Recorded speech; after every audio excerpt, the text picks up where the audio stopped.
Hey y'all, it's Bear, and today I'm here to talk about astrology. At the time I'm filming this, it's Aries season. It might be Taurus season by the time this video actually goes up. But right now it's Aries season, and during Aries season, I like to start fresh and take on daring new projects and whatnot. So I went through my entire own physical TBR, and I searched all of the release dates, all of the publication dates on every single book on my physical TBR.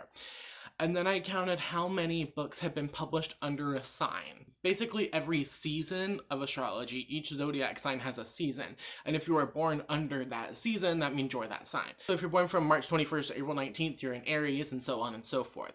So in my brain, the books that are published under those signs, the books that are published during Aries season, would have Aries qualities. Does this make sense to you yet? So I decided to combine all of them and have this as a chance to talk about astrology and get that hyperfixation out of me a little bit, and also discuss like my relationship with the signs, and then show you some books that I'm excited about on my TBR. I have numbers. We're going to talk about numbers. We're going to talk about publishing. We're going to talk about all kinds of stuff.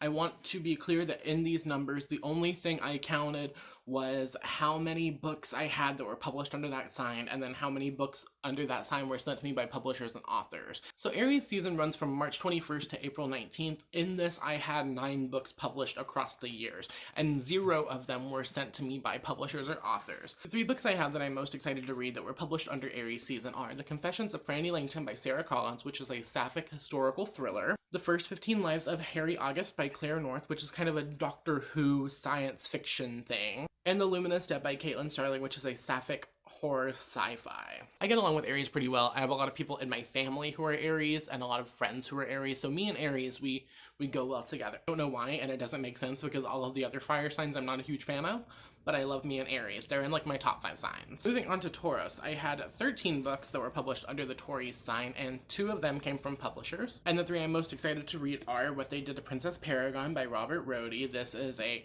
novel about a queer comic book artist who's trying to retcon a popular superhero into being a lesbian. Frankenstein in Baghdad by Ahmed Sadawi. This is a commentary on war and the horrors of war and identity. And then Harvest Home by Thomas Tryon. This is about a cult of witches, I think, terrorizing a small town. Ironically, this book inspired a film that is the only film that has ever terrified my father, who is a Taurus. I tend to get along pretty well with Taurus as well. I think it's because we're both earth signs and we vibe. A lot of my people that I crush on are Taurus. I don't know that we have a good compatibility with a long-term relationship, but I really like Taurus. I think it's because they're foodies and they can like take me out on dates to like good places to eat. Pre-COVID and post-COVID, not during COVID. Then we have Gemini, who, sorry, it's not that they're my least favorite sign, it's that I don't get along with air signs as much as I wish that I would. I'm an earth sign. It's like, it's clashing. It doesn't work for me. So I have 6 books that were published during Gemini season, and 1 of them was sent to me by a publisher author. The ones I'm most excited about are The Shining Girls by Lauren Bukes, which is a sci-fi thriller, I think, about a serial killer. The Way to Rio Luna by Zoraida Cordova, which is a middle grade magical road trip. And then Agnes at the End of the World by Kelly McWilliams, which is about a religious cult during a panini. And we have Cancer, and I love Cancers. Will is a Cancer. I get along with Cancers. I don't know why, but I do. I do have some of my planets in Cancer, so maybe that's why, because I have such prominent placements in Cancer. But regardless, I have 14 books that were published during Cancer season. 2 of them were sent to me by publishers, and the ones I'm most excited about are The Year of the Witching by Alexis Henderson, which is about a cult in a dark fantasy world. He Started It by Samantha Downing, which is a thriller about an inheritance gone wrong on a road trip. And The Fisherman by John Langdon, which is a gothic novel that follows these fishermen. Then we have Leos, and I'm sorry, I don't get along with Leos. I try very hard to get along with Leos, and I don't. I think that's because I'm a Leo moon, and I secretly want the spotlight to be on me, so I'm jealous of the Leos that can really like present themselves. For this, I had 8 books published under Leo season, and 0 of them were sent to me by publishers. The ones I'm most excited to read are Lobazona by Romina Garber, which I believe is Werewolves and a Magic School. Apple in the Middle by Dr. Dawn E. Quigley, which follows a biracial white and native girl dealing with identity. And then y'all are gonna kick me off of the internet for this, but I think this is the most Leo book that I own, and I'm sorry, Leos, to put you in the same category as this. What is more Leo than scamming your way onto the New York Times bestseller list? Now we have my sign, which is Virgo, and this is a little embarrassing. Don't judge me. I have 19 books that were published during Virgo season on my TBR. Granted, 4 of them were sent to me by publishers, and I am a Virgo, so my birthday is in Virgo season, so I am more aware of releases around that time. I also think it has something to do with the fact that so much horror gets published in September so that it can be community consciousness by October for spooky season. We have My Heart is a Chainsaw, which is Stephen Graham Jones' upcoming release about a girl who is obsessed with horror movies dealing with gentrification. They Threw Us Away by Daniel Kraus, which follows a group of teddy bears trying to find their way back to the children that abandoned them. And we have Hide and Seeker, which follows a group of children who are stuck in a very deadly, dangerous, supernatural game of hide and seek. Then we have Libra, and my rising is in Libra, so I have a weird relationship where, like, I understand Libras, and I think I have a lot of Libra qualities, and I've been told that I look like a Libra. So, I get you, Libras. I have 11 books that were published during Libra season, and 3 of them were sent by publishers. And I think this has to do with the fact that a lot of Indigenous books get published in the late September, early October, because it's getting ready for November, which is Native American Heritage Month. The ones that I have the most excited to read that were published during Libra season are Daughters of Jubilation, which follows a girl living in the Jim Crow South who starts to develop magical powers. The Furies by Katie Lowe, which I believe is a dark academia witchy cult novel. And then we have probably the only nonfiction you're going to see on this list, and that is Highway of Tears by Jessica McD. This is about the Highway of Tears in Canada, where a bunch of Indigenous women have been missing and murdered. Moving on to Scorpio, I have 9 books that were published during Scorpio season. None of them came from publishers.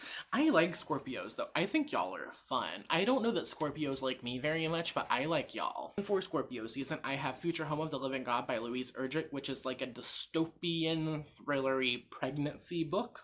Girls of Storm and Shadow, which is the sequel to Girls of Paper and Fire by Natasha Young, which follows a group of concubines who have been forced to marry this demon king. And then A Deal with the Elf King by Elise Kova, which is a Hades and Persephone elf fantasy romance. This one is really bad. It's Sagittarius. Sagittarius is my least favorite sign. If you are a Sag who is watching this, I'm sorry. Every man who has ever left a deep emotional scar on me is a Sagittarius.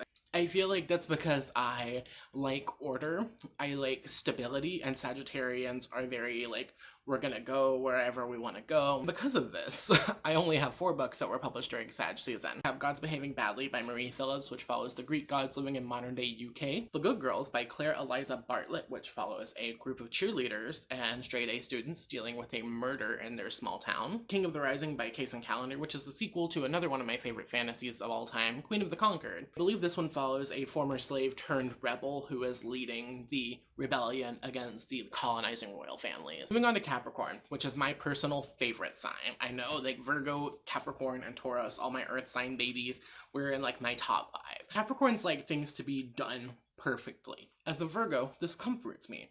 However, Capricorns get a lot more stressed out about this, so it allows me to feel like I'm the relaxed one in a stressful situation. I have 11 books that were published during Capricorn season, and 2 of them came from publishers. The ones I'm most excited to read are Amari and the Night Brothers by B.B. Alston. This is about a girl who's trying to solve the disappearance of her brother and has to go to a magic school to do it.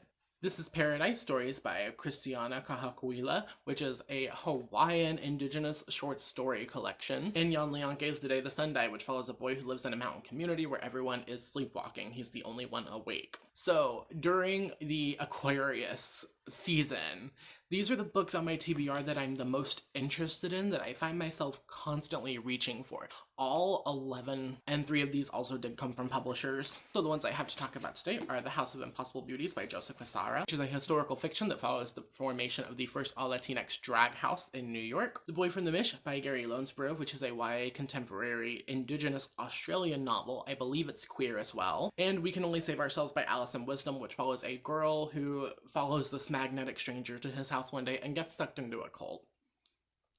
Take a shot every time I say the word cult. I must just really like cult books. I don't want you to think I hate all Aquarius people. I don't. There's a select few of you that I do get along with. But y'all, the books that y'all publish during Aquarius season are just like... And then moving on to Pisces season, I have 12 books. 3 of them came from publishers, and I think Pisces, I don't know why I am attracted to Pisces books. Pisces books tend to be maybe a little more emotional. Maybe they tend to like hit here a little bit harder because Pisces is a water sign. They're very sensitive. They're very in tune to things. I have a weird relationship with Pisces because the friendship will always start great, and then there will be fallings out and we will reconnect, and then fallings out and then reconnect. Nearly every Pisces I've ever had in my life I've done this with. I don't know what it is about Pisces that draw me in. I think Pisces are very hot.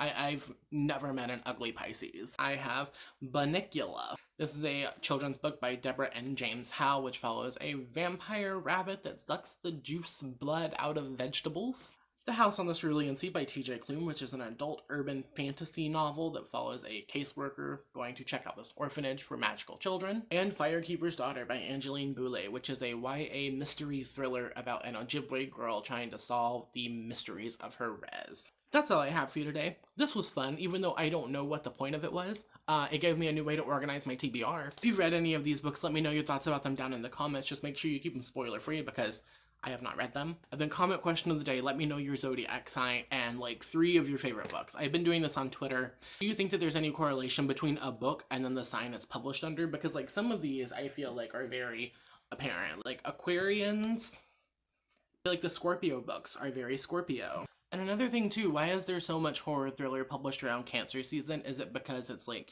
getting ready for like spooky summer? I don't know. Let me know your thoughts. This is something that I've been thinking about for a while and it's super interesting to me. So let me know if you think books correlate to these seasons they're published in. Because for me, like, I see connections, and it could just be me making up connections, but like I'm seeing some connections. If you don't have time, you don't have the spoons, you don't want to answer, or you don't know jack shit about astrology, then let me know you made it all the way until the end of the video by leaving me an emoji, preferably a yellow heart, or a smiley face emoticon if you were on a keyboard with no emoji access. All my social media links will be downstairs in the link tree at the top of my description, so make sure you go check that out, as well as places you can support me further around the internet. Okay, I hope you have a wonderful, whatever it is, wherever you are. I will see you next time with another video. Thank you for watching. Okay.